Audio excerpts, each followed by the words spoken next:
All right, so let's go ahead and move on to the third query. Let's start. Just gonna quickly just set this up. Do that. And all right. And lastly, go remove this. So here we are. So determine the number of times a particular channel was used in the web events table for each sales rep.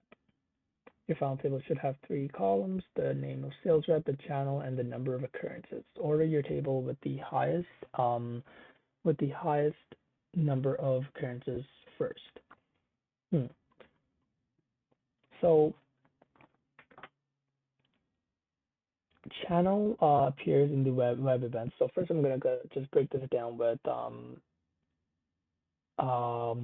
what are the different tables being referenced, and then we're gonna figure out what's being grouped by, and then we're gonna figure out these columns. Essentially the same way that I make my queries, build the queries. So yeah, we have the particular channel and the web events table and sales rep.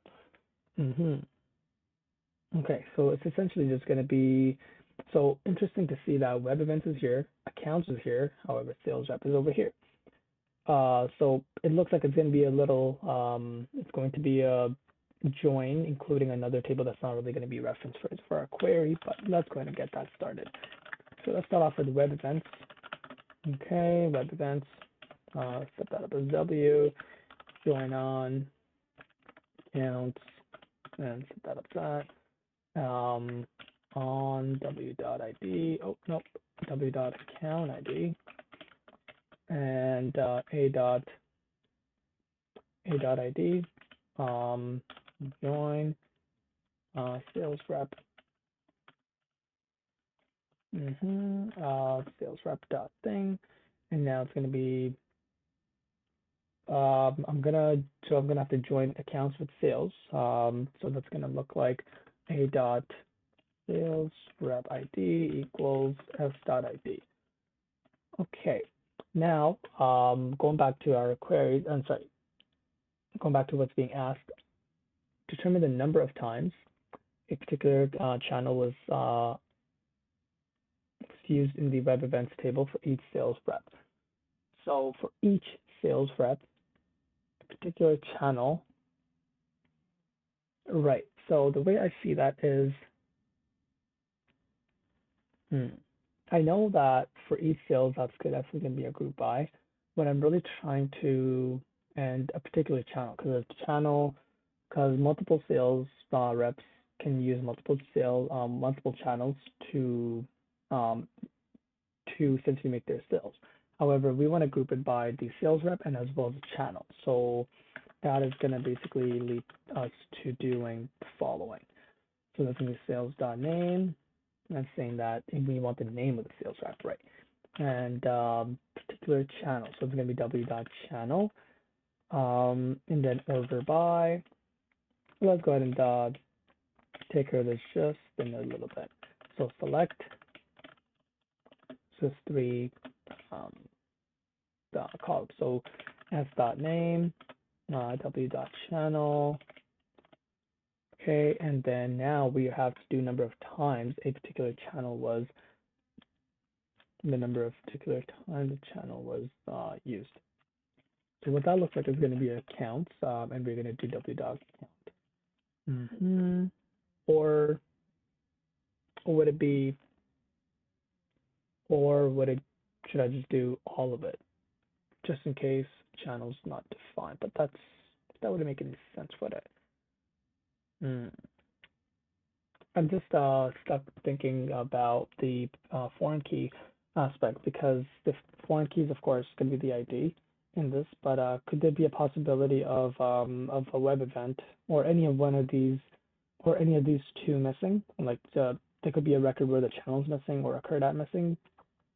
I don't know, but yeah, sorry, to scratch that whole thing, I'm just gonna go ahead and click on, I'm gonna go and select channel just to see how many channels were used, and let's see what happens. Just before we forget, let's go ahead and do order by with the highest number of occurrences. So order by count w.channels.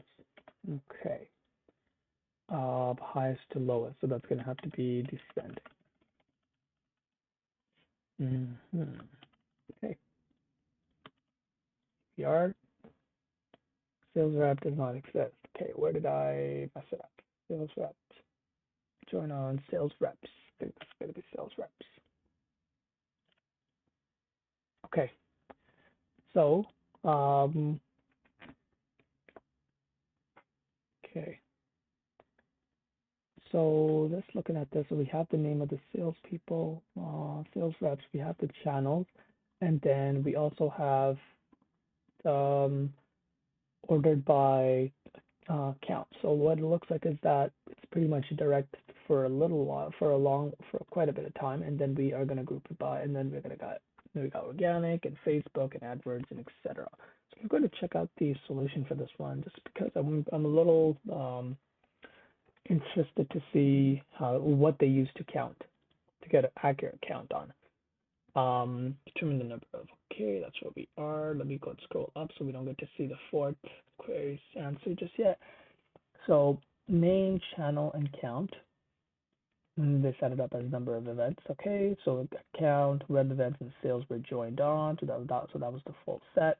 And then they grouped it by channel and and the sales rep's name, ordered it by number of events, and then they just showed these. Okay, so we're on the right track. I just want to see what happens if we um, don't know if there's gonna be much of a difference, but hey, who knows?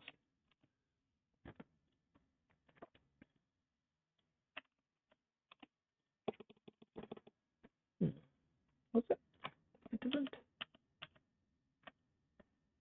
No, it's not different. But that's under the assumption that all channels are all gonna be accounted for, right? But yeah, so that was the assumption. Perfect. See you next video.